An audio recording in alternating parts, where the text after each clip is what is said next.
Ce cadre réglementaire est simplement en devenir ou en perspective, puisqu'on en est au stade des annonces, le commissaire Barnier, puis la Commission collectivement, dans une communication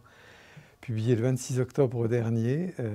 ont annoncé une initiative législative, initiative sur le reporting, donc le contenu n'est pas connu. On sait que la Commission a déjà lancé l'étude d'impact, mais on ne sait pas sur quelle mesure. Et le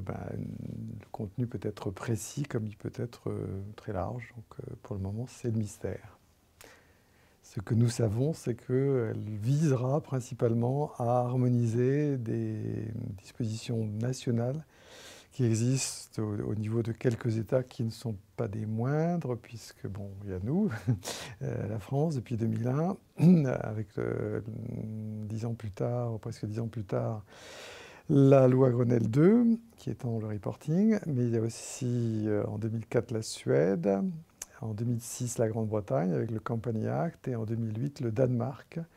avec une loi qui a rendu le reporting obligatoire pour les entreprises de plus de 250 salariés dans ce pays.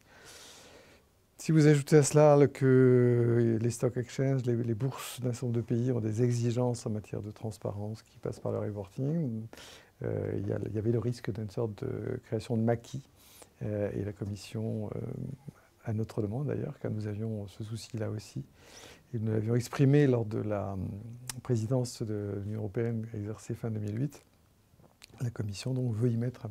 peu d'ordre pour éviter que ça ne se traduise par des charges pour les entreprises.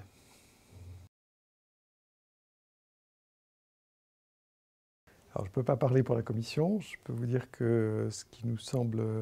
assez évident, c'est qu'à cette occasion, faire reconnaître et plus largement respecter le standard européen en matière d'environnement, le standard EMAS, mais aussi probablement faire davantage reconnaître un standard privé qui a maintenant très largement pignon sur rue en matière de reporting, celui de la Global Reporting Initiative, auquel adhèrent à peu près 2000 entreprises dans l'ensemble du monde, et qui est en train de s'affiner avec notamment une nouvelle version qui est la GR4 qui est en train d'être construite. Et nous suivons ça de très près et nous trouvons que c'est une bonne direction.